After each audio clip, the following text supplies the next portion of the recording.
विधानसभा निवडणुकीत धक्कादायक निकाल लागल्यानंतर मनसे अध्यक्ष राज ठाकरेंनी पुण्यात पराभूत उमेदवारांची बैठक घेतली। यामध्ये उमेदवारांची मतं जाणून घेतल्यानंतर राज ठाकरेंनी ईव्हीएम संदर्भात नेमकं काय म्हटलंय पहा या खास रिपोर्टमधून।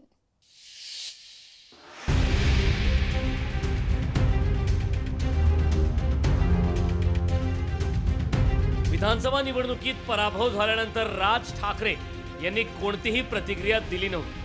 अविश्वसनीय, तुर्तास एवढेच इतकंच ट्विट राज ठाकरेंनी केलं होतं। त्यानंतर राज ठाकरेंनी पराभूत उमेदवारांची बैठक घेतली आणि ईव्हीएम विरोधात सबळ पुरावे असतील तर ते एकत्र करावेत अशा सूचना राज ठाकरेंनी बैठकीत दिल्याचं बोललं जात आहे। ईव्हीएम विरोधात निर्णय करायचा तर ईव्हीएम विरोधात आपल्याला पुरावे लागणार आहेत। त्यांनी बऱ्याच लोकांना विचारलं की पहिल्या 2 तासात काही ऑब्जेक्शन घ्यावं लागतं आणि 5 मशीन ते चेक करतात। तर आमच्याकडे काही ठराविक लोकांनीच केलं, उदाहरणार्थ साईनाथ त्यात केलं, तर काही पुरावे लागतात। ते पुरावे घ्यायचं काम चाललंय। जसे पुरावे मिळतील जसे होईल त्यानंतर ईव्हीएम मशीनवर आपण त्या ठिकाणी करणार। यंदाच्या विधानसभा निवडणुकीच्या पराभवानंतर मात्र राज ठाकरे यांनी विरोधकांच्या सोबत न जाणेच पसंत केले।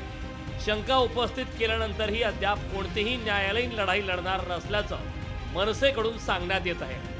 हे काय लगेच रॉकेट सायन्स नाही। आज तुम्ही कोर्टात टाकणं उद्या निर्णय होईल, हे चालवणार बरेच दिवस, हे सगळं बरेच दिवस चालवणार।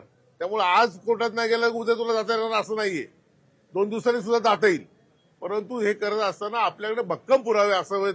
आपले जे उमेदवार लढलेत त्या उमेदवारांचा काय अनुभव आहे, त्यांच्याकडे काय इनपुट मिळतंय, हे सगळे घेऊनच आपल्याला हे सगळ्या गोष्टी कराव्या लागतील।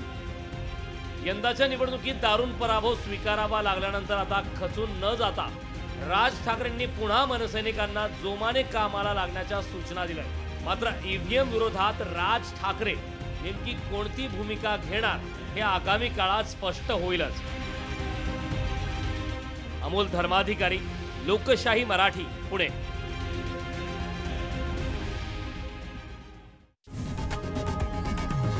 लोकशाही मराठी ऐका, पहा, जागरूक रहा।